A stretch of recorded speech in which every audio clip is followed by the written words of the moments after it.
Ito yung agila. Ay, lumayo na yung agila.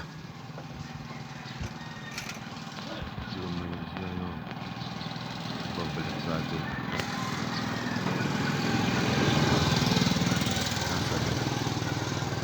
Wala na yung agila. Lumayo. Sana bumalik.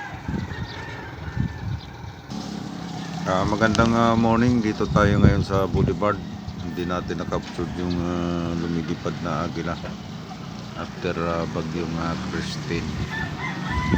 Kaya pa na rin ang dagat dito sa Catanduanes. Magandang morning sa lahat.